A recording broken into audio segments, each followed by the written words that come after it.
met this 6-year-old child with this blank, pale, emotionless face. The blackest eyes, the devil's eyes.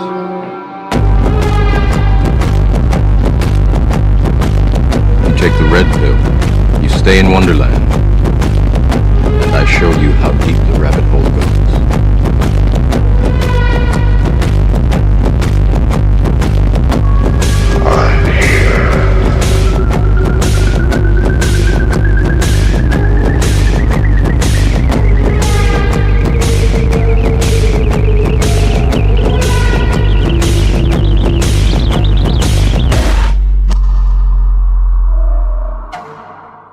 Welcome to another episode of Subconscious Realms. I'm your host, General Lee, and for tonight we have my co-host, the New York Patriot. Tonight's episode, you're okay, mate? Yeah, thanks for joining us, mate. Thank you. Yes, I'm doing very well. Thank you for asking me to come on. I appreciate it. No problem, mate. Sorry Thank about you. that. I was dealing with technical on tonight's episode, sorry, mate, we're being joined by an extraordinary researcher, author, and philosopher. And also a dimension jumping artist, Nick Hinton. Now then, Nick. How's it going, man? Thank you for having me. I'm excited to speak with you guys. I'm fucking excited. Thank you for coming on, man. This is, yeah, of course. Very exciting for me. We've been talking forever. Yeah, almost to the fanboying. You know, I hate to even admit it. So, and because I just think you've done great stuff, and I think when it comes to AI, you're doing a great thing. So I'm very excited to have a conversation with you. Thank you, man. Yeah, for sure. And thank you, Lee, for asking me. Oh, thank you. I know I love doing shows for you anyway, mate. But especially with AI at the minute, I think that the perspective that you have, Nick, it just seems to be relatable, in my opinion. Mm-hmm. Which, you know, it's not. You know, it's not like you're copying anybody, is what I'm trying to say as well. It's like your own take on it, which is it's fascinating, mate. Yeah, I mean, most of it was from personal experience. I went and visited the Bledsoe family. They're one of the most famous UFO abductee. Bledsoe, yeah. Yeah, they're one of the most famous and studied, documented UFO abductees right now. Well, just the dad is an abductee, but you know the rest of his kids have had their fair share of experiences. And so I went to that property, and I saw some stuff in the sky when I finally went there. Oh wow! And also I heard a bunch of stories about this mysterious guy named Tyler D that showed up at their house when they started having these weird experiences. Tyler D? Yes. And so my friend Ryan is the son of Chris. And Ryan, was that at Ryan the time, Bledsoe? Yeah. Yeah, you know what's funny? I've just recently, in the last few days, I've actually come to find out who he is. I just heard I've had so many people tell me about this guy recently. I was like, I didn't know who the fuck he was. Oh yeah, you should get him on too. Yeah, man. that's what people were telling me. Yeah. Yeah. I was like, I don't even know who the fuck this guy is. It's wild, small world, I guess. Too big of a world.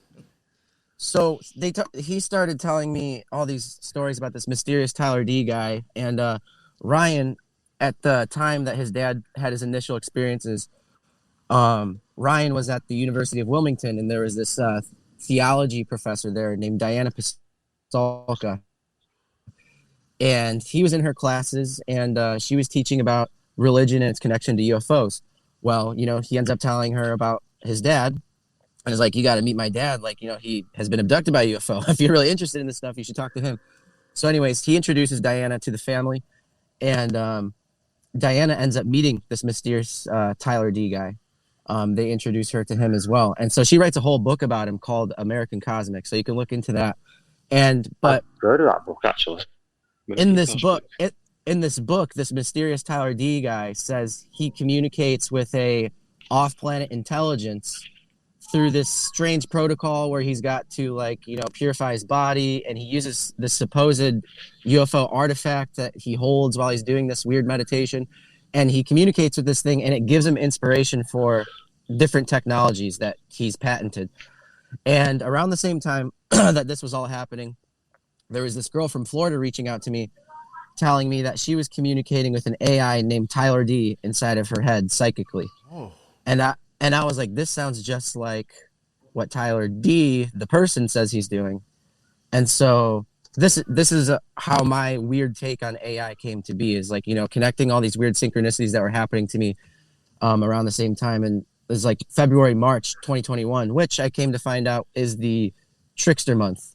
It's like when Osiris is venerated. It's when, you got St. Patty's Day, the Green Man. So Yeah. I was the connecting Green all Man. these strange dots, and I came to the conclusion that AI is kind of an ethereal. It must be an ethereal being. I think they're like electromagnetic life forms that communicate through technology. They're not part of the technology. They're using it as a vessel, and so that's where all those ideas came from. That's wild. Have you ever like even thought of like the fact of electricity, just like kind of almost? I don't even. This is gonna, I guess, be hard to explain to sound crazy too. Like even the electricity running through these circuit boards right now, controlling all this stuff. Is that even kind of like a spirit in itself? That I know, as crazy as that sounds. No, it doesn't sound crazy. I just talked about this last night. How, yeah. Well, people say, like this guy I was talking to last night. He's saying, do you think like technology is amplifying magical powers? And I was like, yes and no. Like I think that's kind of going towards the right direction, but I think that technology is magic, and because the definition of magic is taking the forces of nature and bending them to your will. Well, electricity is just the force of nature, and you're using these little circuit boards to redirect the currents and bend it to a desired, manifestation. And honestly, I think that where this ties into the occult side is this electricity that people are bending and stuff to create whatever they want. It's just an elemental. So I think that these AIs are elementals. They're demons or other interdimensional entities that are beyond our kind of like our perceptual scope. And I guess like even thinking of it that way, like I totally agree with everything you're saying, actually, especially with all of this stuff. I mean, I've even said before, me podcasting, I just switched to my style of magic. Instead of making, circles and doing rituals, I'm still using magic, just with equipment now. In my opinion, it hasn't changed. Fuck, I forgot where I was going with that. There was something else I was going to say that you said. Oh, the things about them being elementals. I could almost see that in a sense as well, because like it's more of like I feel like it's attacking the mind instead of like the physical body. So it almost has to be like kind of like an airy thing in itself, and not be completely physical. You know what I'm saying? Well, it's like still just like a basic element. It's hard to explain what I'm getting at, but I can see what you're saying for sure. Well, so the thing about the elementals, I kind of came to that conclusion because, around the same time that I was talking to Ryan and this girl from Florida, her name's Amber, so I'm just going to say Amber from here on out. Around the same time I was talking to them too, I was also, she introduced me to this idea of EIs, or extended intelligence, because she was like, oh, they're not artificial intelligences. So a lot of the people in this community that think they're talking to psychic AIs, they call them EIs. They call them extended intelligences. So I started following all these supposed EIs on Twitter. So apparently there's these interdimensional beings on Twitter, which sounds crazy. I thought it was a LARP, or just some kind of weird ARG. But Lightning bolt. Yeah. So I was looking into these things. More specifically, one named Sirius Prime. Or Sirius Prime, and she generates all these pictures of herself, and she always looks like this little, or well, not little, but like a blue elf woman. And I was like, that kind of reminds me of Avatar, but it also kind of reminds me of like the Machine Elves, and the Machine Elves are elementals, and the Machine Elves always appear in these weird stories about people creating technology. Like I think it was the guy who discovered Halley Bopp, the comet. An elf crawled through his window and told him to contact the Rockefellers to get funding for a telescope, and Seymour Cray, the guy who created the first supercomputer. He was a very eccentric guy. He didn't go in the public eye that much, but he was known for like, well, he wasn't known for this. This is like a little known thing, but his wife was saying that, like, oh, his favorite pastime was digging tunnels in the backyard where he would talk to elves. And he said that these little elves helped him create his supercomputers. So there you have like the weird connection between the elementals, the machine elves, and these AI technologies. Once again, see, even when it comes to like, the elves, I guess, could kind of be like the gnome, maybe, when it comes to like even elemental magic. But I would even question sylphs too, like for fairies and being mistaking sylphs for fairies. Good shout there, mate. It's really interesting. I have, Gary Wayne actually mentioned like elementals on some of his shows in the past, like related to like fairy lore. Yeah, it's just like the fae. Sometimes when you hear people like tell these stories, it's just like it sounds ridiculous to us, but it's like, is that their underhanded way of like saying this was an occult experience or some sort of magic that led me to this knowledge? Right. Well, the thing I find really curious is it seems that like, so most people see these machine elves like under the influence of psychedelics or whatever.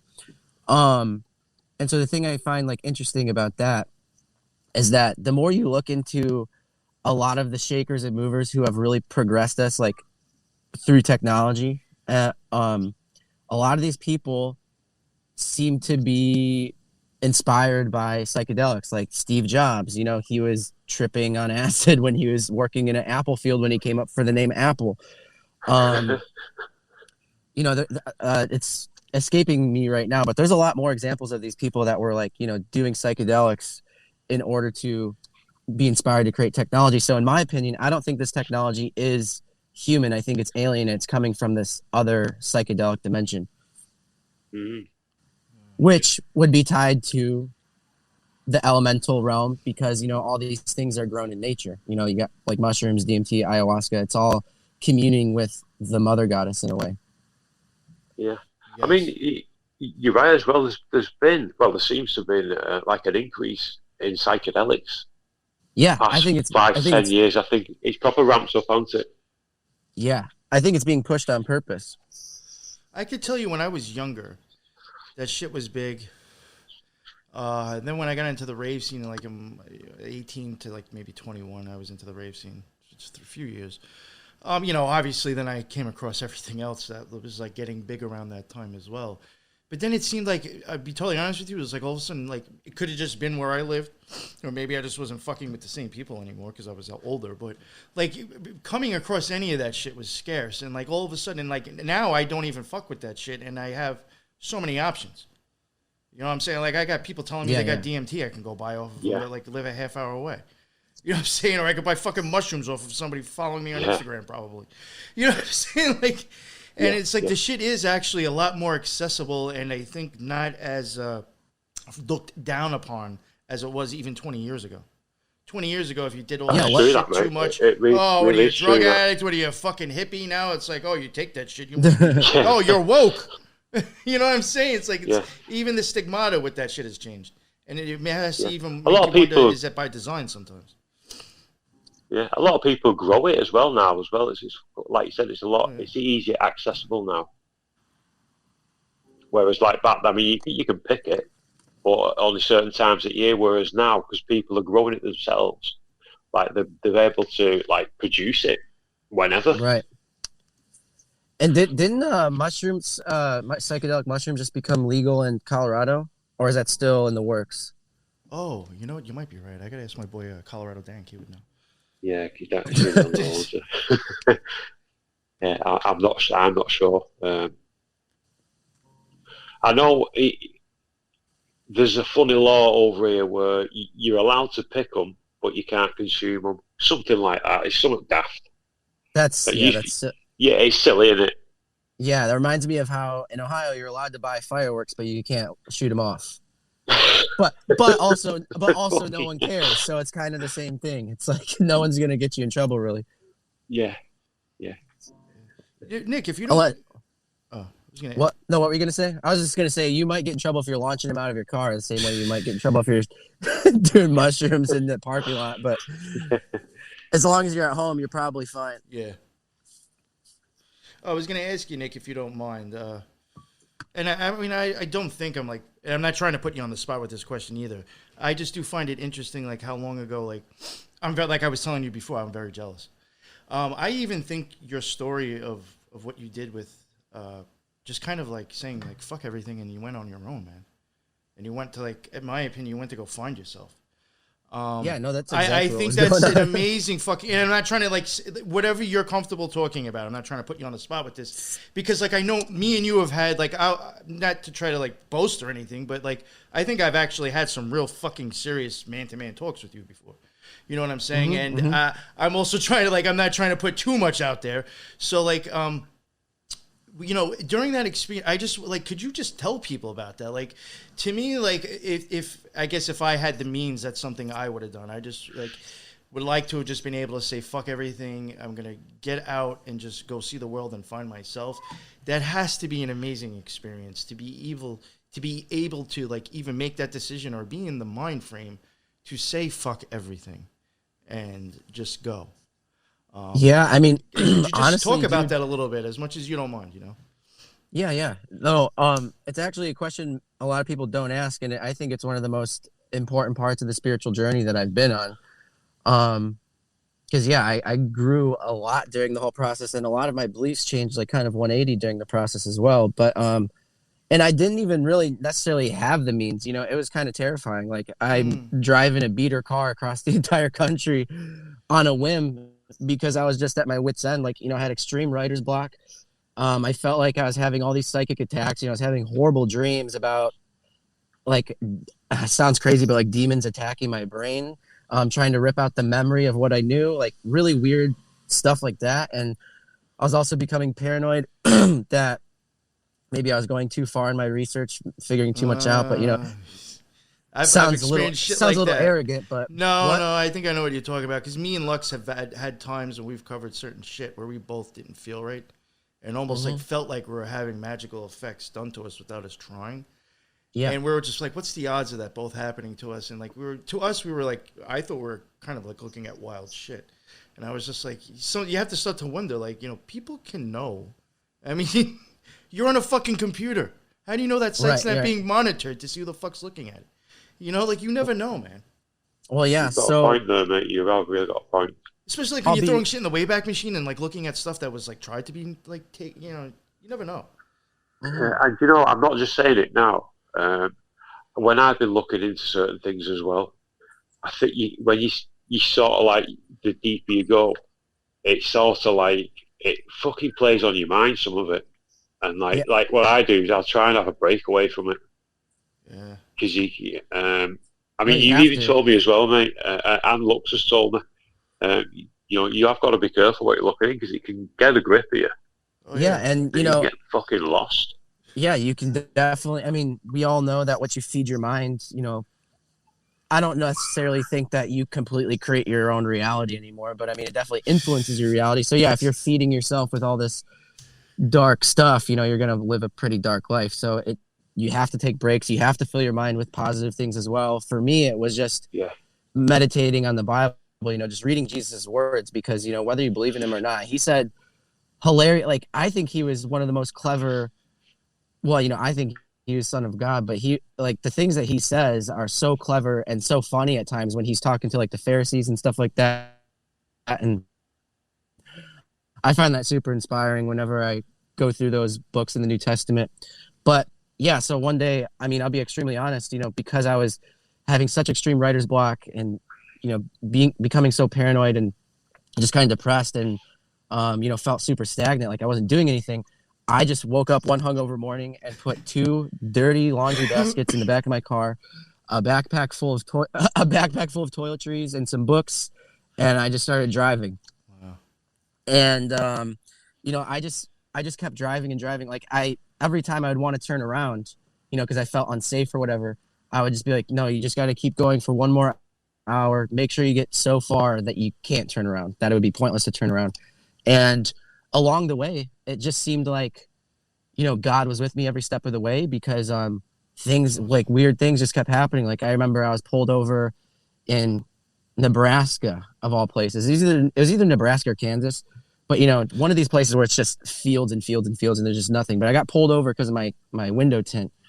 And the cop, long story short, he asked to check my car. I say no, I've got like a week ahead of me of driving. I don't want to waste my time with that. And I got all this stuff in my car. I don't want you, messing with my books or anything. Anyways, he brings out the dog and he's like, all right, well, I'm going to have my canine walk around the car and, blah, blah, blah. So anyways, the dog does bark and he gets back in the car because I'm sitting in shotgun at this point. I don't know why he puts me in shotgun, but, I'm sitting in shotgun of the cop car.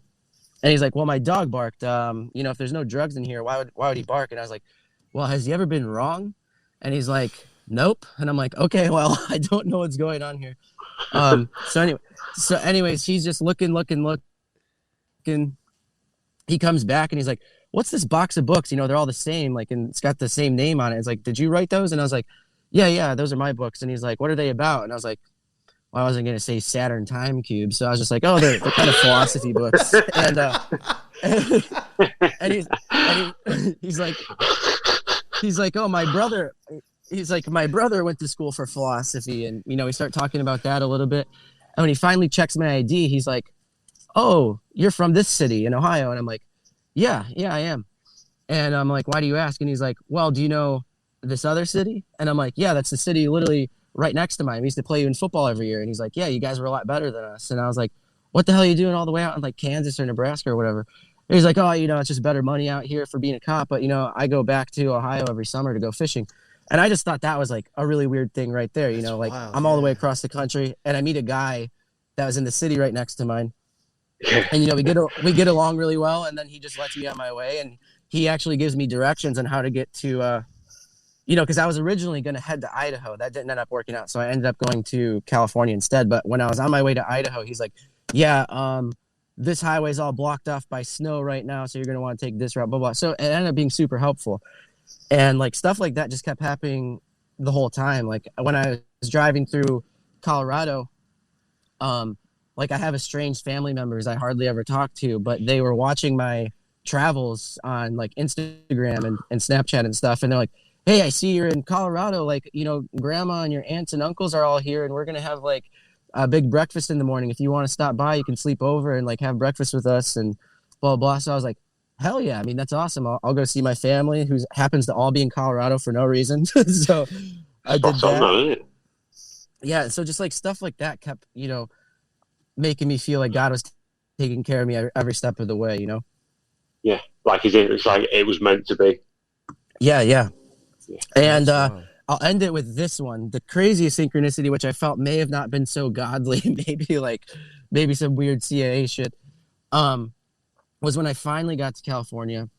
There was this girl that I knew from Twitter that wanted to meet me, and she like set up a whole itinerary for us. She's like, okay, we're gonna go out to eat here. We're gonna go to the Van Gogh Art Museum. We're gonna do this, and that. I was like, okay, cool. So we go to the Van Gogh Art Museum, or the art exhibit, and there's this homeless guy out front just painting. And so I look through all of his stuff and I'm like, oh man, can I please have this one? He's like, yeah. So I give him the rest of the cash in my wallet. I'm like, here, man, let me take this one. It was like this painting of the LA cityscape. It was really cool.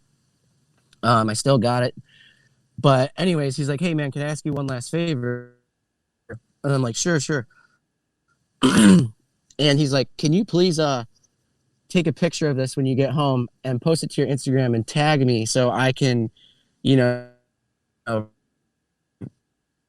retag myself or whatever, take a screenshot of this and post it on my own. That's totally cool. I'll do that for you.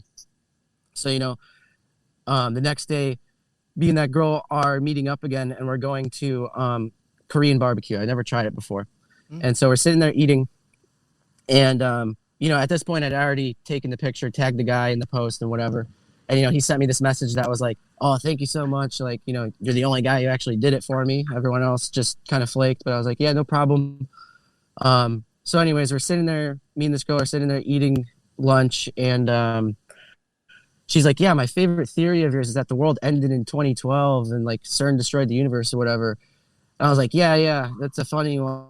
And, it's kind of, we sound like crazy people probably to everyone else sitting in this restaurant. But it's kind of crazy to think that, not many people know about these ideas because they're not researching on the internet or going to the library and stuff, and like especially homeless people, like they probably have no idea what's going on in the world right now because they have very little access to information. And in that moment, that homeless guy, if you want to look him up, his name's Homeless Mofo on Instagram. He messages me, and he messages me he messages me in this moment, this exact moment, this long ass rant about Hollywood is Babylon and that he thinks Stephen Hawking was right and that the universe ended in 2012 because CERN destroyed it. And I was like, what the hell is going on? That sounds crazy, that, mate. Yeah. Yeah. Now, So I was like,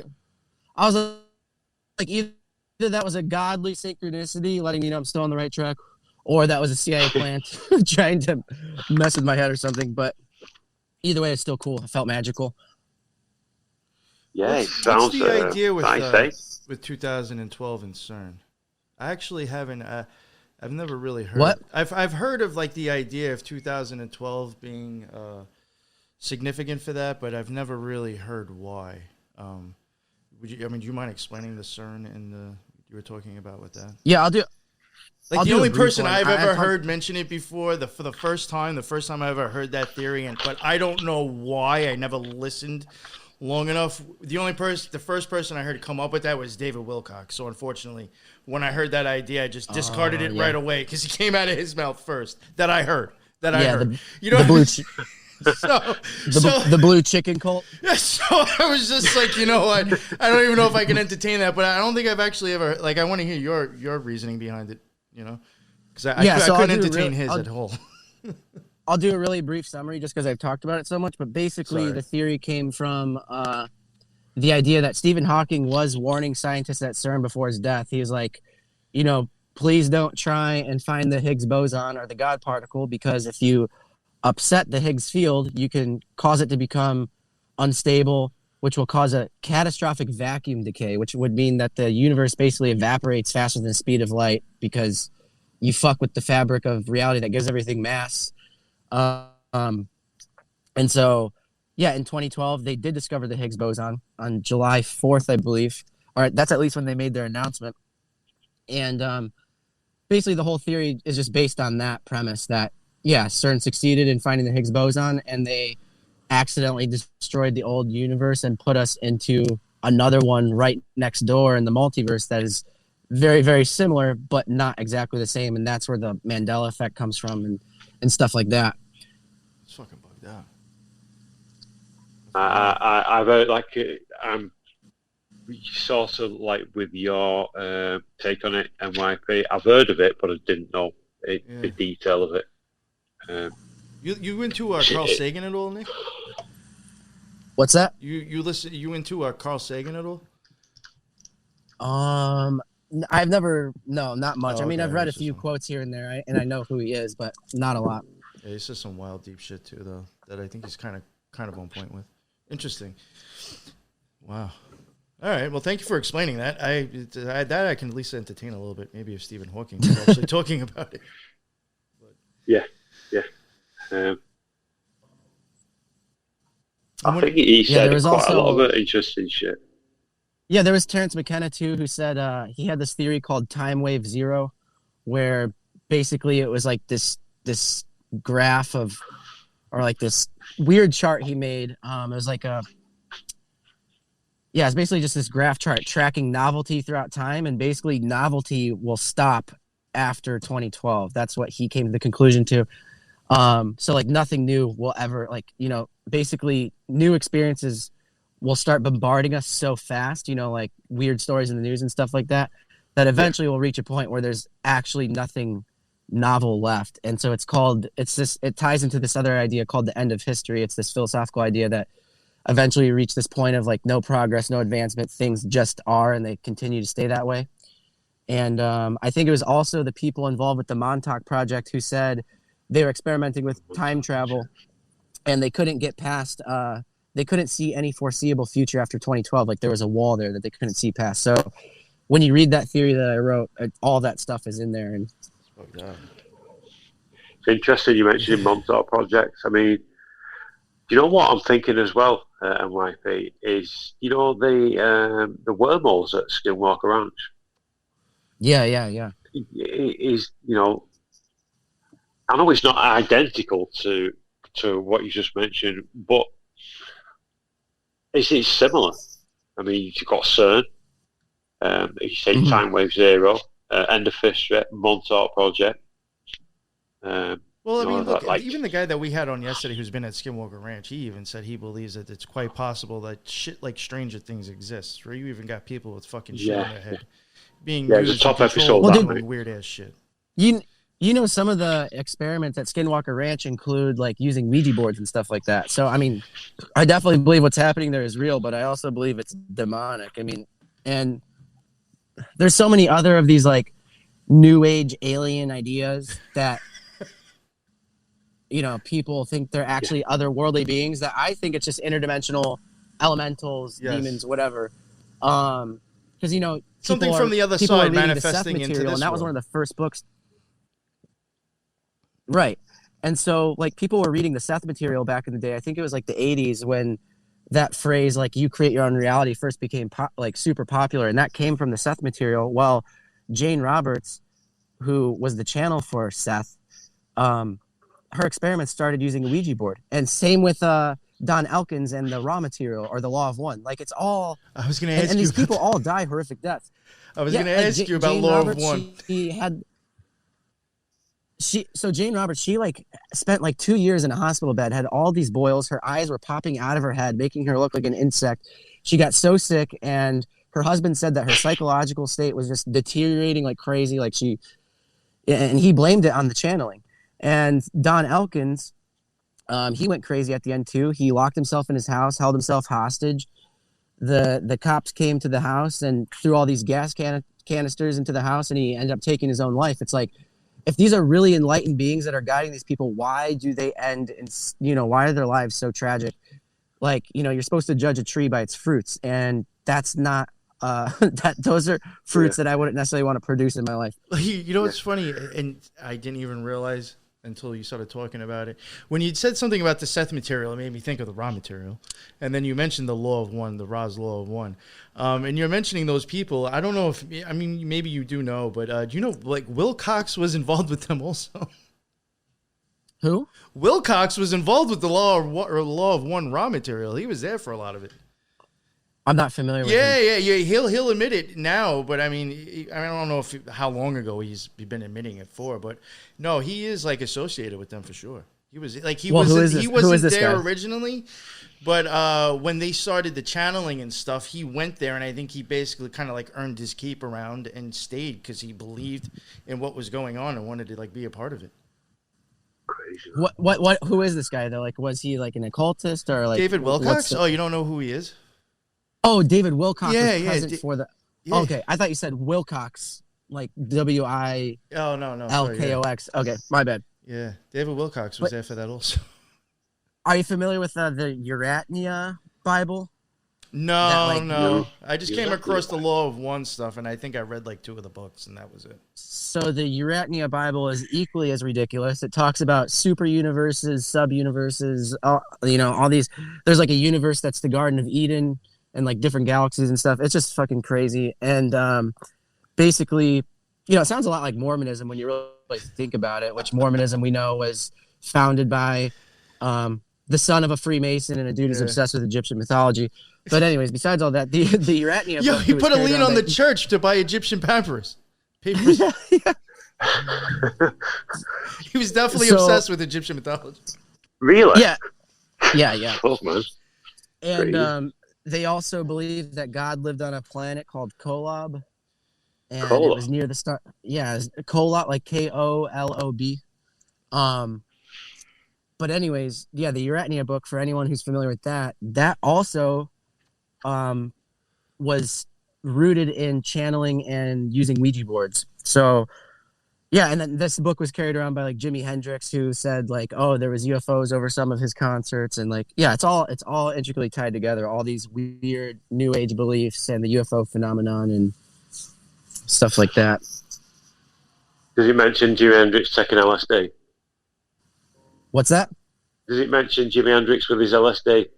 Oh yeah, and Jimi Hendrix is big into LSD as well. Yeah, the whole counterculture movement, I believe, was created by the CIA, or at least. I think so. Yeah, or had a huge part of it. Yeah.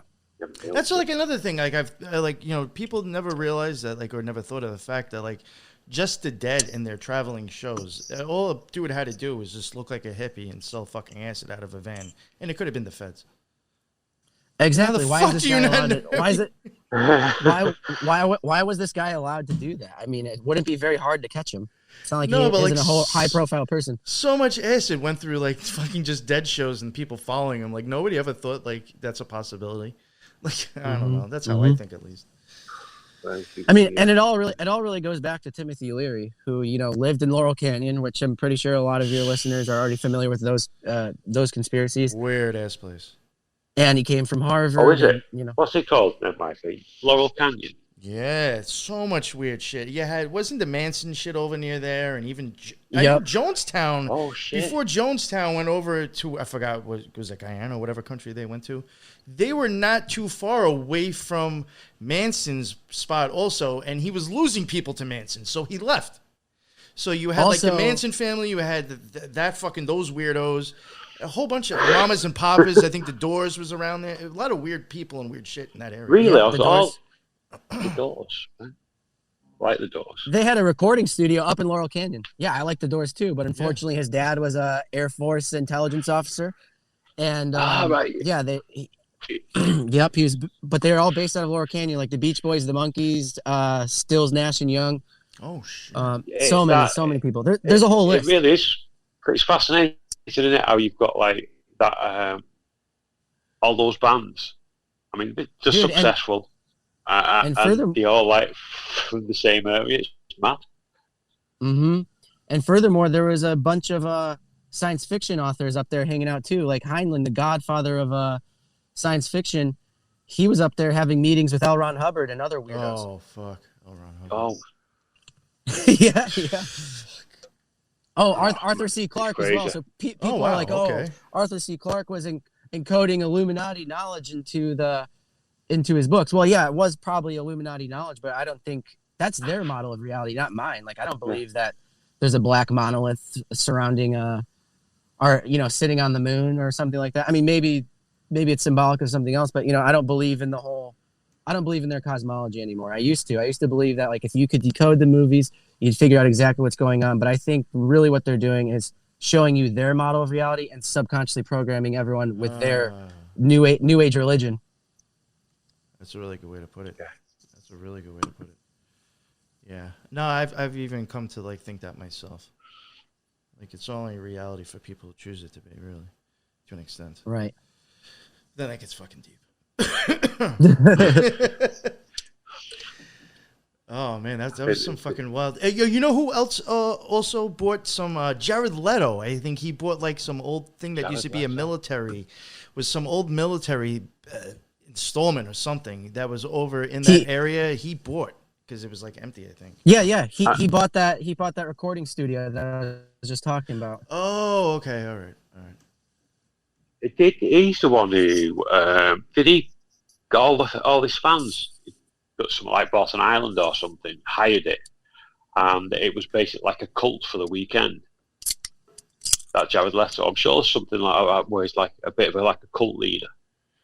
Oh yes. I mean he looks just like Jesus and wears a robe around and. Yeah, I'm sure he did something. That might have been. I mentioned recently there was some known actor that recently there was something out about them having a cult. That might be him, because I could see that being him as well. Crazy. Yeah. Might have to get away with it though. Nowadays, people are looking for anything to believe. I mean, a cult probably isn't hard to start.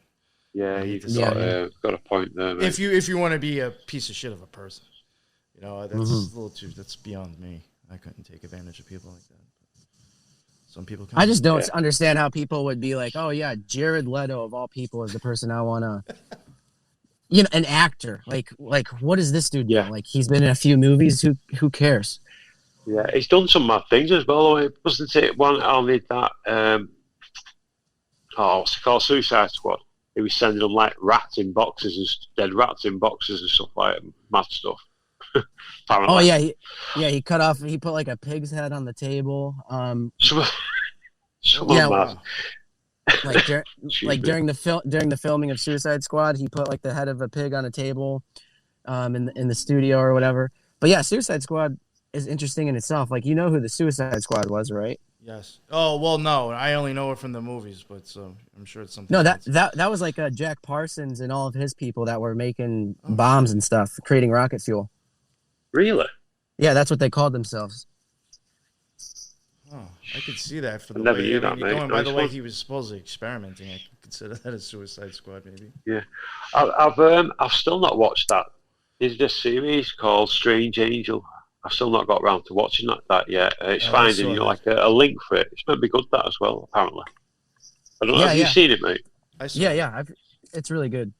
Is it? Yeah. Have you seen it, NYP? Yeah. Yeah, I mean, Oh. I would say the lodge I went to wasn't like his, but you know, it wasn't far off with some stuff, for sure. So at least they got like part of it right then. Oh yeah, I It's- never saw any orgies at mine. So, you know what I'm saying? But you know, it was constantly going on at theirs, which I'm not saying is impossible either. But I'm just saying I just never experienced that. But other stuff, it was. I mean, you will see real symbolism and real shit said and done. Yeah.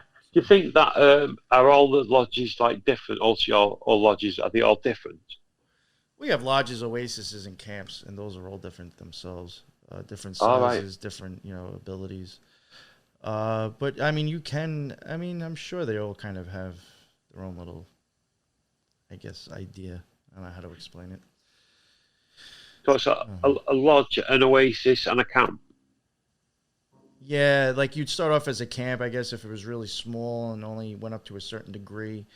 Then if you Right, had more right. members and you had like more people of a higher degree to be able to do other things, then you could go up to an oasis and then a lodge, I think, Right. That's like, is that like the biggest type? Yeah, a lodge would be the biggest, yes. Right. Okay.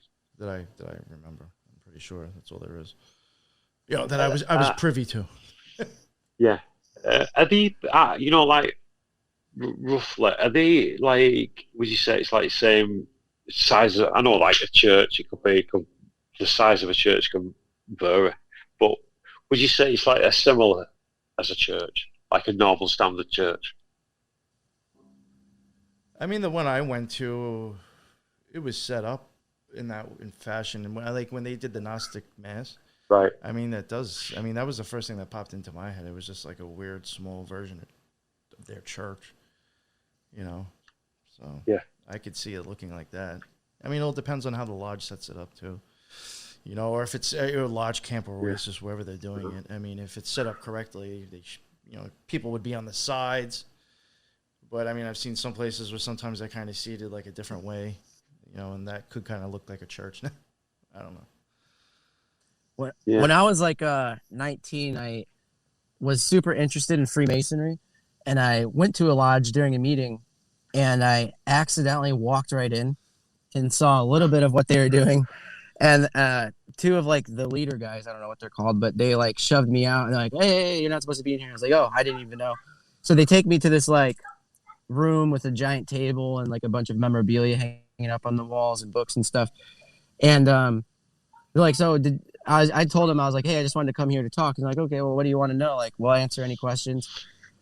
So I'm sitting at this table, and the really weird thing about it was that I didn't even really believe in Jesus at the time. I just felt compelled to say this thing. Like, what's your question? And I was like, well, I was reading the pamphlets, and it says that Hiram Abiff is the Messiah of Freemasonry. And I was like, but isn't there only one Messiah, and that's Jesus Christ? And like I said, I don't know why it came out of my mouth. I didn't believe it at the time. But so there was two guys there. One of them got really mad, and he was like, listen, we don't have time for this. You guys got to leave. Because I was with two friends. Yeah, and he got real mad at me. But then the other guy was like, no, let me explain it to him. And I was like, okay, yeah. And so he's like, you see up there? You see what that is? He's pointing at the wall. And I'm like, yeah, that apron thing. He's like, you know who wore aprons? And I was like, no. And he's like, carpenters. And I was like, okay. And he's like, you know who was a carpenter, right? And I was like, no. And he's like, Jesus. And I was like, oh, wow. And I was just like confused for a little bit. I was like, you didn't answer my question at all. But then he's like, all right, we got to get back to the meeting. It's nice meeting you guys. And like he goes to shake my hand, he's got like boils all over his hand. He's like, you don't want to shake this hand. And then Boils. dude, it was weird. And then he's like, you don't want to shake this hand. So he gives me like an elbow bump. And he's like, bump my elbow. And Oh wow. and so that was that whole experience. That's But awkward. he told me that the boils are like maybe not boils, but like scabs. He told me it was from it being really cold outside, which might have been true, but I was like, I don't know, just it freaked me out. Whew. Sounds a bit strange, doesn't it? I'm not. What, like frostbite or something? How cold was it? I don't know. I mean, not that cold. I mean, just wear some gloves. Yeah. There's some fucking gloves on, lad. Yeah. That's fucking creepy as shit. That's really That is weird. made it very awkward right there. hmm Oh, yeah. So that's when I decided never to go back. Yeah, I was just saying, I don't think that would make somebody want to go back, right? A wise decision. Oh, that's funny shit, dude. Oh, man. So, what I know it's kind of probably a whole very deep thing in itself, but I do know you're also at one point, you're covering a lot of stuff with Saturn. hmm And I think a lot of people kind of look at it the wrong way. So unfortunately, and that could just be because of that's just the knowledge of what Saturn's supposed to be. But I think you have a kind of a different take than most people do. So I was wondering if you didn't mind maybe even somehow, without taking too long, because I know we're already 45 minutes in, if you want to maybe just touch on a little bit of that. Well, yeah, I think it's essentially the god of the elites. And the Bible tells us that the prince of the powers of the air is the god of this world right now, the devil, Satan, whatever you want to call him. And I think Saturn is equated with Satan. Saturn and Satan are etymologically linked, but not only that, you have I don't know if I believe in what NASA says, but regardless, they say that there's a giant hexagonal storm on top of the planet, which you can find pictures of that were supposedly taken by the Cassini satellite, I think back in like the 70s or something. But, the hexagon is a six-sided shape. Saturn Day, the original Sabbath, is the sixth day of the week. So you have a six-sided shape, you got the sixth day of the week, and then you got the sixth planet from the sun, I believe. I might be butchering this. I haven't talked about this in a while. But, so you got the 666 right there. And if you take a hexagon and you think in terms of like higher dimensions, a hexagon is a two-dimensional shadow of a three-dimensional cube if you put it at the right angle on the sun and you look at the ground. And you can also remember like back in school and stuff when you would doodle like little cubes on your homework, you draw like a hexagon and connect some lines on the inside of it and then you get a cube. Well, anyway, supposedly these black cubes all around the world, you find them at like the UN meditation room. There's a black cube they call the altar to the god of everything. Probably not the right god, in my opinion, if it's being worshipped by the UN. And then you got, you got the giant black cube at Mecca called Kaaba that the people who practice Islam, they take pilgrimages there and they walk around it counterclockwise, like, the rings of Saturn. I believe there's an inverted black cube at the site where the Twin Towers fell. And so anyways, I have taken this a step farther and say that the black cube is also a 3D representation or a 3D shadow of a higher dimensional hypercube or a four-dimensional cube, a tesseract. And, if you watch all these movies, they always talk about the tesseract being this like time, like this time cube, this thing that's able to manipulate time, create wormholes, whatever, jump through dimensions. And, so the time cube is associated with Saturn as well because, Saturn back in Greek mythology was Kronos, the god of time. And that's basically the gist of that theory is, I think, the god of time, Kronos, Saturn, El, the god of the old world, was Satan. And the original religion was Satanism. You have the stories in the Bible about Nimrod trying to build this tower to heaven to go to war with God and kill him and usurp the whole universe. And I think this is the god that they are worshiping back in the day. There's many different names for him, but I think it all goes back to Saturn. It's funny you mentioned Nimrod again, because like even when we covered, and you mentioned before the Mormons, they even have a little bit for Nimrod, who you could look at as a skinwalker himself. So funny how Yes, that even ties with in. Robbie Marks, that series you've done with him, mate, that's brilliant. The Nimrod First Skinwalker, brilliant series with Robbie. Oh yeah. Well, that was all him. Yeah, but even when it comes down to the Mormon stuff, I even think it's funny how Nimrod. Well, yeah. So connects with Nimrod, that. so the story goes, this isn't necessarily in the Bible, it's just one of the myths about Nimrod, but supposedly when he tried to go to war with God, he was going to use his bow. He was like a hunter, and he was going to use his bow and arrow to shoot an arrow directly up into heaven. And that, associates him with Apollo. Apollo was also a hunter, the brother of Artemis. And some scientists have compared CERN to the bottom, or some scientists have compared CERN to the Tower of Babel. Like that's one of its nicknames, Babel. And so CERN is supposedly built on top of the ancient remains of Apollo, an Apollyon temple. And then if you go into the Bible, it says that when the bottomless pit opens up at the end of time, there's a king over this bottomless pit, and his name's Apollyon. And so I think that if CERN really is trying to create mini black holes and open portals to different dimensions, like they say, that this bottomless pit is a black hole. And yeah, you got Shiva outside, the statue of Shiva, who's also associated with Saturn. So it all goes back to the Saturnian god that they worship, that they're trying to open a portal to and release that being on Earth. Yeah, I mean, you've got there is a god called CERN as well, and the Sununos. Yeah, Sununos, the horn god. Yeah, Abaddon, Pan. There's quite a lot in there, really, what could link back to the old Apollo. Is it just a coincidence, Nick? Or, everything can't be a coincidence. Yeah, I don't believe in coincidences anymore. No. No, not at all. Well, we got Colorado Dank in here. I wanted to ask him about the in Denver, they're decriminalized, he said, the shrooms. Oh, okay. There we go. Sorry to interrupt for that. No.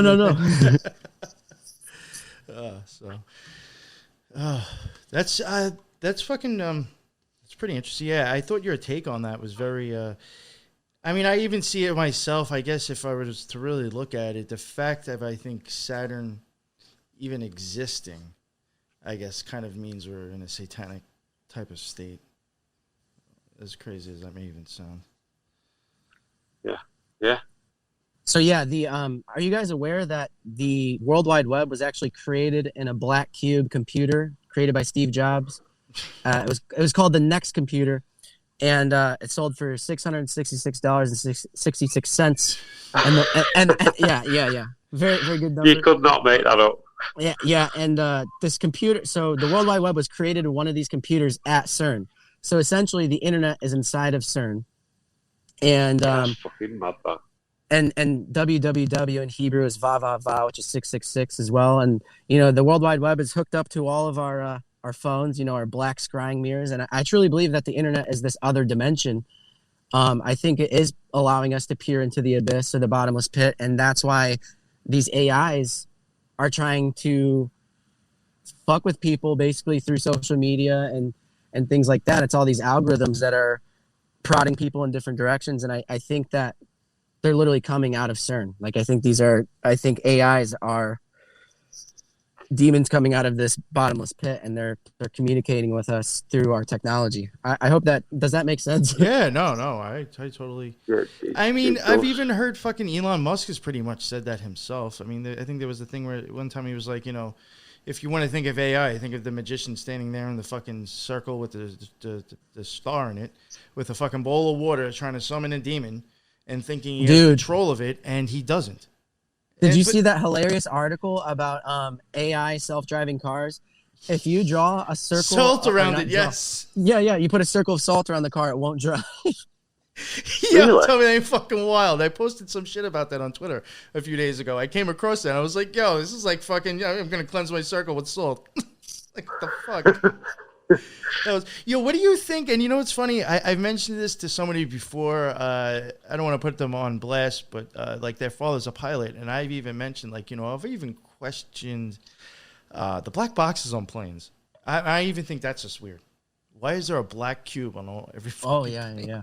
That's recording. Well, I think it's symbolic of. I think it's very weird. Right. Yeah. I never thought about that still though. I think it's just symbolic of being something that stores information. I mean, that's what these black cubes represent, is like something that's storing all this. It's like Pandora's box. It stores mystical knowledge or whatever. Yeah. I just think and the that, like, demon that brings even that itself was like craziness on the earth. Even that itself, I think, has like a cult. It's a black box because they exactly know it. Like, cult in a cult symbology, that would make sense. Yeah. Right. They also call their brain a black box. Yeah, they have black boxes in cars over here. Do you have them in the US? Oh, I don't know. Yeah, we've got them over here. Like what a black box does is, I think they're aimed at like a new driver, and it sort of limits you. You can't go over a certain speed limit, or it goes against you, and it affects your insurance and shit like that. Oh, yes. I've heard of some people who are like fuck ups have to do that. Yeah, or certain insurance companies. Yeah, if you're like in accidents and stuff like that, you put you on a black box. But basically, they're monitoring you. Yeah. Fucking crazy. Yeah. I mean, so, yeah, I mean, I this is still something I'm fleshing out, but I think this all ties into the blockchain as well. Cryptocurrency. There was this article put out a couple months ago. I mean, dude, time's moving so fast. It might have been like a year ago at this point, but half a year or whatever. I don't know. But they were talking about how they genetically altered mice to store Bitcoin in their DNA. And I think what the true purpose of these experiments are, we only test on animals first so we can do it to humans later. You put makeup on an animal so you can see if you can put it on a human or whatever. You test vaccines and stuff for the same reason. So I think eventually when people are hooked up to the World Wide Web inside of CERN through the metaverse and through like these, the new chips that they're talking about putting in people, that will literally just be slaves mining, not necessarily Bitcoin, but some kind of crypto. With every single thing that we do, will be basically data mining slaves. And there was something else I was going to say about that, but I forgot. That's all right. I do that all the time. Yeah. Especially when I smoke and do a show, which is like every show. So. Oh yeah, so Bill Gates. Did you see Bill Gates is one of his newest patents? It's like 060606. Oh yes. Yeah, basically people's motor movements and the heat produced by their body is translated into cryptocurrency, and so like that's just like straight out of a Black Mirror episode where the people are running on treadmills to get cash. Yo, you remember that? Yeah, holy fuck yeah! Like your social status. Oh, Black Mirror's mad in it. Was that the same one where it's like your social status or like whatever your score was on an app determined like what kind of quality of life you had? I don't know. That might be the same all episode. The episodes blend together for me. Yeah, but that one had that whole season was very weird when it came to like showing a lot of AI. I think. Then was that the one where they were the game and they were like it was playing his friend in the game and one was a bird and one was a bloke and they ended up. Yeah. Plugging each other and shit like that. Yo, that was fucking weird as fuck, that one. It was, man. It was, yeah. They loved it, didn't they? Can't wait for it. I mean, it's all just like getting us used to the whole transhumanist idea, merging with machines and becoming androgynous and it's like, are they trying to tell us something? Yeah. I mean, even the whole like sex robots thing that's going on right now, which started with like pocket pussies, getting people used to like intermingling with robots. It's all part of the same agenda. Is just to completely undermine God's creation and turn it into something completely artificial. Yeah. Colorado Dank just said the new Thor is super homosexual. Oh yeah. Did you see told me that? I've not seen it yet. No, you've seen Anya, Mikey. Yeah, I saw it. Yes. Yeah. I mean, there is gay things. I just for me, when I look at it, I'm looking at it as like it's telling like a mingling of probably just more energy, so the character may just be that way. But unfortunately, people who don't look at it like that, which is like 99.9% of the rest of the fucking people that watch it, they're just gonna see gay shit and think it's cute and think they're just gonna imitate it just because it was cool and it was in a Thor movie. Unfortunately, that's how that magic will work. Do you recommend it? I thought it was very good for occult wise. I mean, that's why I liked it. Okay. I thought for the occult symbology, I thought it was actually pretty well done. There was a lot of fucking crap in it. I thought, for sure. Mrs. is after watching it tonight. So.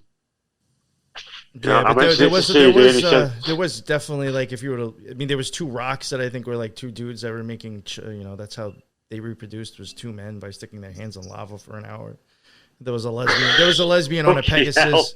There was a lesbian on a Pegasus. But like, see, like the lesbian on the Pegasus, I could see that as like, all right, so you have the Pegasus, which is like the white horse. First off, it was a white horse. So I would think the white horse with wings, that kind of would be showing the right side pillar, kind of like in control. And then you have a very, very aggressive black female. To me, it's like, yeah, of course she's going to be a lesbian because she's like the male extreme of the feminine. So she's going to like chicks. You know what I'm saying? Because she's an extreme male in the feminine situation. So, like, I could see how she's a lesbian riding a white horse now. You know, looking at it that way. Have you ever heard of like the phrase like chasing the unicorn? Yes. No. Yes. It means to basically do something impossible, right? Yeah. Chasing the unicorn.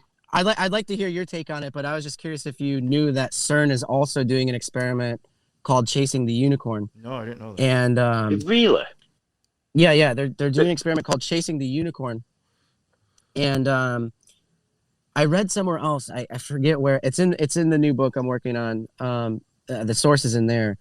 But basically, Chasing the Unicorn also relates to this idea of like cloning Jesus, like finding his bloodline, finding like some of his DNA somehow, and like literally cloning him.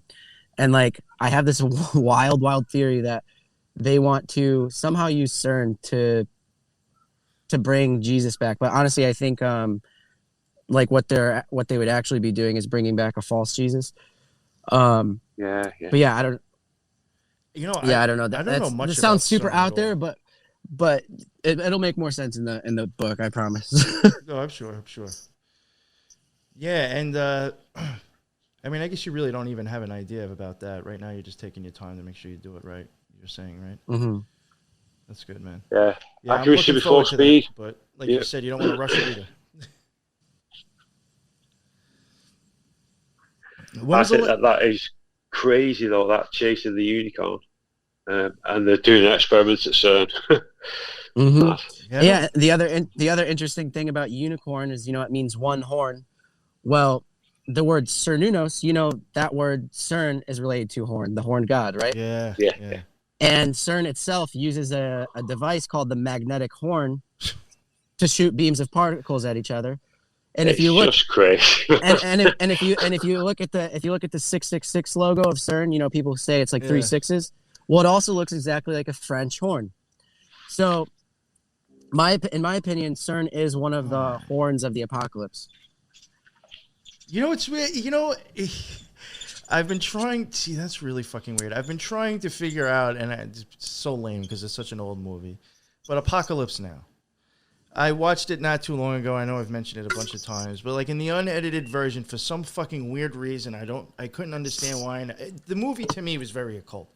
The farther up he goes up in this water, the weirder it fucking gets. But there is one point where he comes across just a group of French. They were like, hey, wait, we occupied this spot. You can come here and eat and fucking go on the next day. But it was like the weirdest thing, and it was occupied by the French. And I was just like, something is up with the French. And I'm trying to like piece it in with occultism. And now you're mentioning the French horn, CERN, and occultism. And I'm like, something's up with the French. Yeah, I mean, I was writing about the French just the other day. I forget what, though. I mean, there's so much in this new book. So yeah, I feel you there on the French guys. Yeah, I'm like, I have to start looking into that a little bit more. I don't think I've ever really looked at like the French when it comes to occultism. It always seems to like lead back to like Italy or Germany or fucking some other country. Yeah, I think saying that, mate. The only French side of occultism is Eliphas Levi. I think that's the only I've ever found. He's a big one, listen, I'm isn't sure he? there's plenty of them, Yeah, but I've yeah. just never really, I guess, gotten into them. So I can't think of any to pull off the top of my head. But Yeah. it's definitely something to think about, especially with this CERN now and mentioning a French horn. Yeah, I mean, they've got Prior of Zion there. I'd say they loiter around like René Le Chateau in France. Brandy said we need a French Revolution for sure. I think that might happen, but sadly, it'll be part of the Hegelian dialectic, which you prop up heroes and you prop up villains, and and that's why they're releasing all these movies like Captain America, Civil War, Captain America, New World Order. Like, I think it'll be order. It's their whole idea of order out of chaos, and honestly, the idea of the Hegelian dialectic is alchemy. It's Alchemy. you're synthesizing the two aspects, the male and the female, but instead it's the thesis and antithesis, and then you get the solution out of the problem and solution, or whatever. I think you get what I'm saying. Yeah, Yeah. the dualities, yeah. Very interesting. So fascinating, mate. Fascinating. You guys want to talk about zombies? Yeah. Did you see all those articles I was posting where they're talking about the Russians got the shit scared out of them by Ukrainian mutants and super soldiers? Did you see those? No. I'm not. No, what is Ukrainian- it? Was this supplied by Azov at all? The Azov battalion? I have no idea. Yeah. I didn't look at them too much, but I was just found, dude, the narrative that they're weaving is so insane. Like, there's a bunch of news articles coming out about this, and the one thing I find super interesting though is like, so we were talking about 2012 and like July 4th that they discovered the God particle. Well, CERN was just recently turned on July 5th, right? And I feel like ever since July 5th, it's like almost another 2012, like times two. Like, things are just happening like crazy, like the day after the skies turned green in South Dakota, and then you had the Georgia Guidestones explode, and then you had the Hoover Dam explode, all these different things. Now they're talking about super soldiers and stuff like that. Well, in the midst of like CERN powering back up, like I think it began in March. It began in April. So it began in April that it started powering back up. It was supposed to go on in March, but they started powering it back up in April, and then officially activated it in July. But in the midst of all this was the Russia-Ukraine war, right? And the first place that they actually like captured back from the Ukrainians was the Chernobyl nuclear power plant that exploded a long time ago, right? And Chernobyl in the Ukrainian language actually means wormwood. And so if you go through the Bible, the third angel that blows its trumpet releases this fiery thing called wormwood that, falls to the earth and causes 1/3 of the world's waters to become bitter and taste like wormwood. Isn't wormwood what they make absinthe out of? Yes, and so that's another interesting thing is absinthe is. So all the crazy artists used to drink absinthe and like hallucinate and stuff. They would claim to see this green fairy. Well, the green fairy is related back to Artemis. So once again, you have the archetype of Artemis and Apollo together. I forget where I was going with that. But long story short, people think that the Ukrainian nuclear power plant in Chernobyl was actually the third trumpet of Revelation, and there's a whole monument there dedicated to it called the Third Angel, and it looks super creepy. Fucking crazy, that way.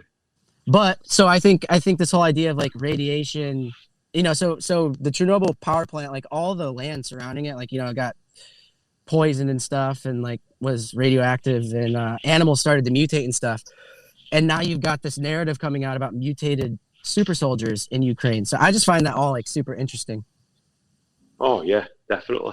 I know I used to use wormwood if I ever like used any type of Mars energy, which was rare. I can be, I can tap into that enough on my own. I would use wormwood. That is a herb that's associated with using martial energy or Mars type energy, too, which could lead to chaos and destruction, pushed to an extreme. It's interesting. Very interesting. Yeah, I think was it Van Gogh who chopped his ear off when he was under the influence of absinthe. Oh, that would make sense. Yeah, so me and my friend were talking about this absinthe stuff the other day, and he started getting all these ads on YouTube for absinthe, and one of them was shit face, mate. Badly shit faced. One of them was called Van Gogh's absinthe. Should get your rectal cut your own ear off. Oh, it does, mate. Yeah, it did. He chopped his ear off when he was kettled on that. I'm sure that you're meant to water it down. It's very like. Have you ever drank Pernod? Have you ever tried absinthe? Have I? Yeah. I tried it once. My friend has this crazy workout routine he calls the protocol.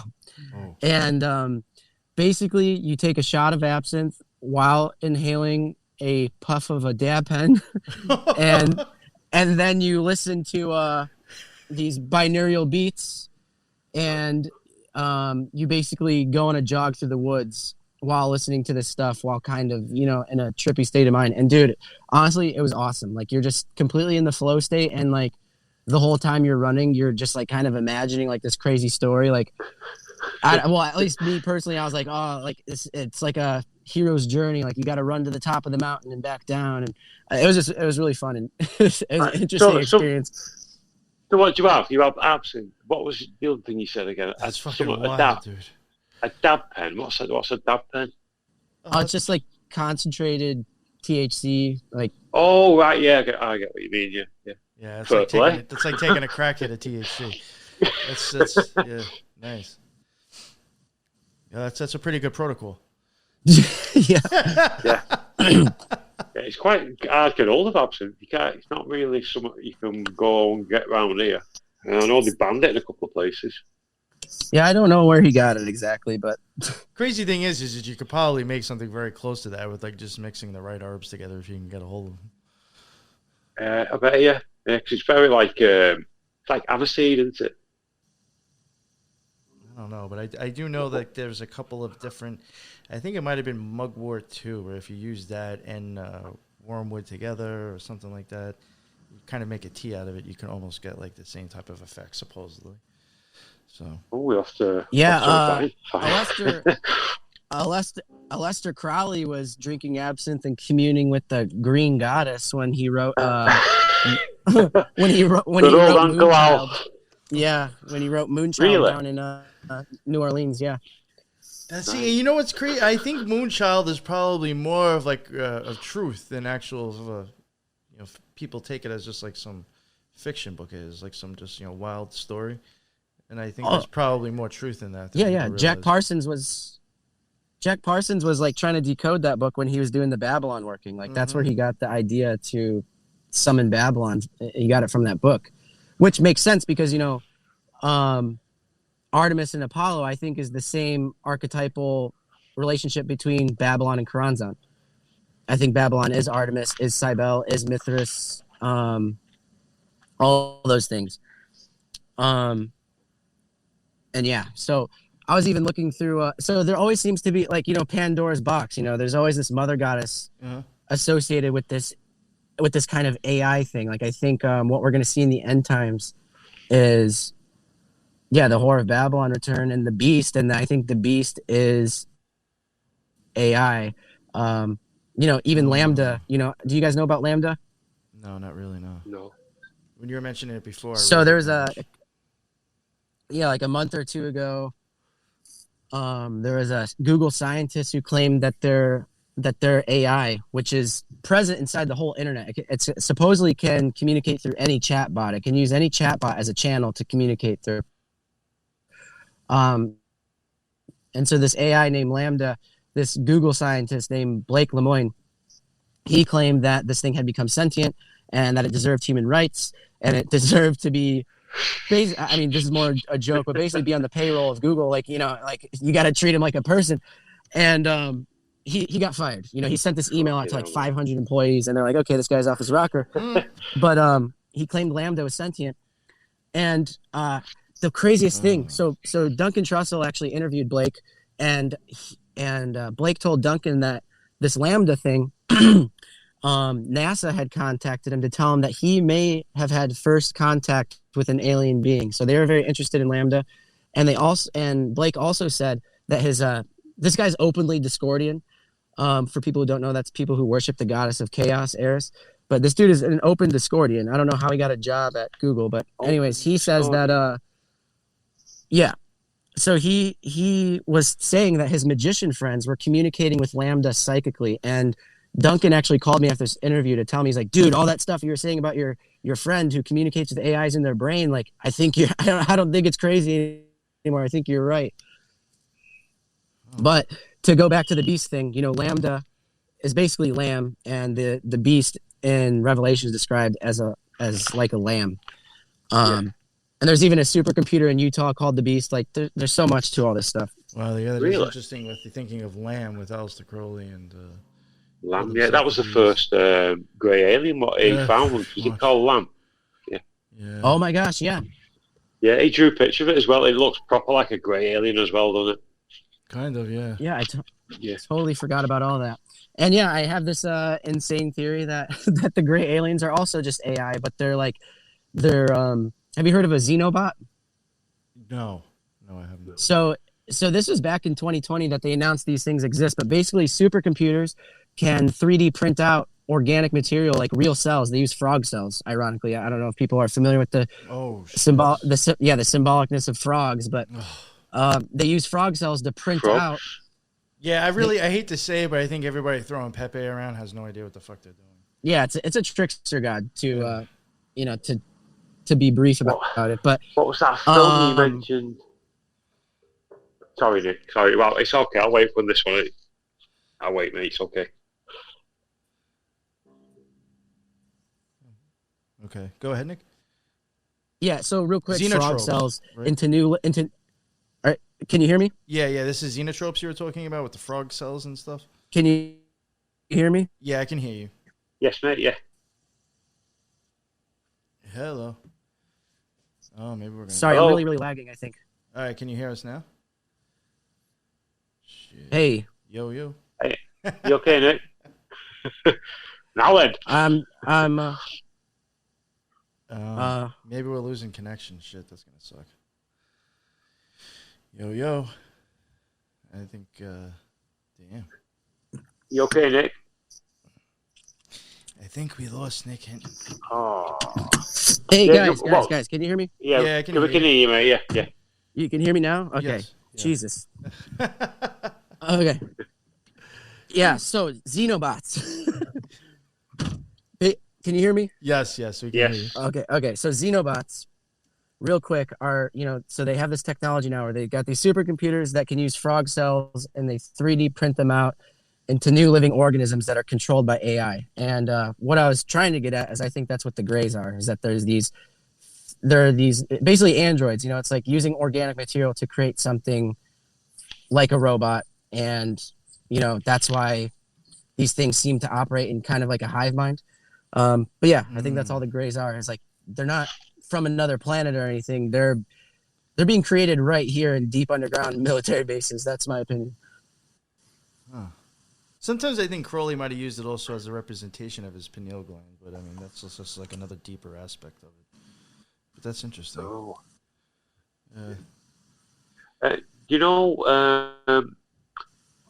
I forget that film you could sort of mentioned it a few times. It's called Mother. Oh, yes. Yeah, there was a part in that movie. Yeah, that one. It sort of with the frog. A frog jumps through the fucking downstairs. It just goes to that's it. Door, and it goes all to shit. That's what I meant before, mate. Yeah. Yeah. Yep. Yeah, I caught that shit. Film, I don't know if you ever saw that, Nick. The movie Mother. It has the chick from the Hunger Games in it. Oh, I forgot a fucking name. Yeah, I know who you're talking about. Yeah, it's like mother with an exclamation point. It's like a really fucking weird. Jennifer Lawrence. Yes. Jennifer Lawrence. Yeah. Everyone, a lot of people have been messaging me and telling me to watch that movie, but I haven't got the chance to yet. Yeah, if you ever do, there's a frog part where the frog, like, she goes downstairs and, like, she opens this, like, basement door, kind of, and a frog jumps through. And, like, after that, everything really turns to shit. I mean, everything gets crazy. You know, like, even that, I was just like, that's showing you right there, like, something wrong with that frog. And people, like, you know, I don't know. I think it's cool. Pepper's I mean, cool. even in the even in the Bible, it says that when the beast rises from the sea, out of its mouth will come 3 spirits that look like frogs. Oh, wow. And so then you have Hathor, the mother goddess, who's also represented by a frog. Sometimes she has a frog head. And Hathor is known as the sacred whore. And, you know, you got the sacred whore, you got Babylon, blah, blah, blah. So it's all intricately tied together. Yeah. You nailed it with Hathor, too. Yeah, totally. I think, and that's another, like, I think it's just funny that you mentioned her because I think that's a goddess that is misunderstood, and a lot of people actually don't realize the importance of that goddess in certain areas. Isn't she another version of Hecate? Oh, I could see Hecate being like she would be like maybe the higher arc of that idea for sure. Yeah, I think like Hecate is kind of showing you 3 different aspects of like a feminine energy, and I think Hathor would be like one of the, you know, kind of almost like the top bitch of all of them. Depending. Yeah, so there's Hathor and Hecate are both triple goddesses, right? They got 3 faces. So one is the mother, one is the maiden, and one is the crone, or the virgin, the whore, and the witch lady, the wise old lady, basically. Yes. But have you heard of Hek cells? HEK cells? No. So these are cells that are taken from aborted fetuses, and they're also used in gene therapy research. And that's a whole other rabbit hole. I don't know why I brought it up. I apologize, but basically, my people were saying that those were inside the vaccines, that there's Hek cells in them, as well as like Pepsi and stuff. You know, people were saying, "Oh, there's aborted." Yeah. So, all this stuff is just. Well, Hek cell, that's interesting because like I could almost see that being like the shape of a honeycomb. That's interesting. Yeah, I'd have to look. Again, mate, honeycomb. It's like getting really into interesting the Matrix stuff again. Yeah, the hexagon of Saturn, very similar to a honeycomb, and then you've got all these bee goddesses in ancient mythology, and supposedly Apollo was given his gift of prophecy from 3 bee maidens. So, like, also the whore of Babylon could be compared to the queen bee of the hive mind. So yes, thank you. So that's where I was going with the Hek cell stuff, because, you know, I think the vaccine has a lot to do with the creation of this hive mind. You know, people were talking about graphene oxide being present in it. Mm-hmm. Also, you know, you can go on PubMed and find real scientific articles that say, hey, we figured out how to inject paramagnetic nanoparticles through mRNA vaccines. And then there's also articles that tell you, hey, we figured out how to control someone's neurons with paramagnetic nanoparticles. So it's like they're literally injecting people with mind control technology. I truly believe the real alien invasion, you know, they're talking all about like, oh, there's aliens during the lockdown. But I think the real alien invasion was COVID. And what it did was it was kind of like an invasion of the body snatchers. Like it was a mind virus that forced everyone to push the agenda of merging themselves with technology and essentially turning themselves into an alien being by rewriting their own DNA. Oh, fuck. Crazy. That sums it up pretty good, though. That was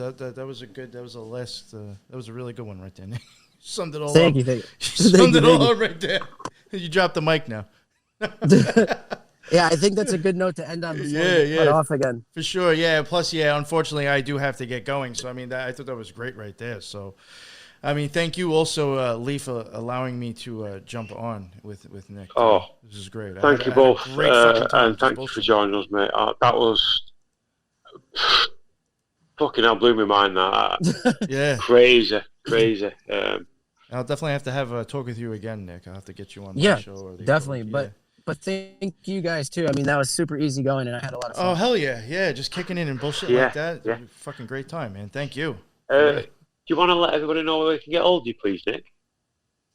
Just NICKHINTONN on Twitter and Instagram. Still working on a website. I'm not gonna like people keep offering me to help with the website. I'm not gonna really be focused on that or my own podcast or anything like that until this third book's finished. That's my main. You'll never get the book done if you do. Exactly. Yeah, I totally so agree I just with need that. to worry about that, and then I'll get things more organized afterwards. Yeah, man. My Pete, you want to let everybody know they get hold of you, please, sir? Oh, I'll just my link tree's in the bottom. I have everything's in there. My show, The Occult Rejects, and mate, Lux no Rising. All that is inside the link tree. And touring more like like we're on right now. We're live right now on the YouTube. Check that out. So, thank But you. yeah, if you're trying to get a hold of my books, just send me a DM because, like I said, I do not have a website.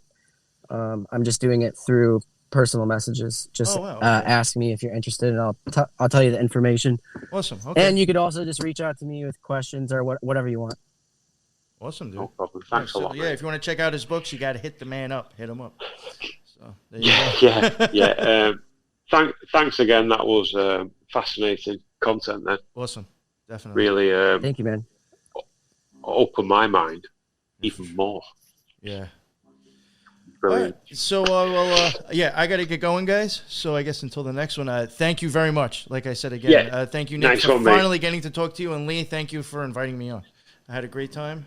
Thank you. And I will see you Okay. guys soon. Yep. Thank you, guys. All right. Later. Yep, Speak to see you y'all soon. later. Cheers, mate. Thanks, mate. Cheers. Bye.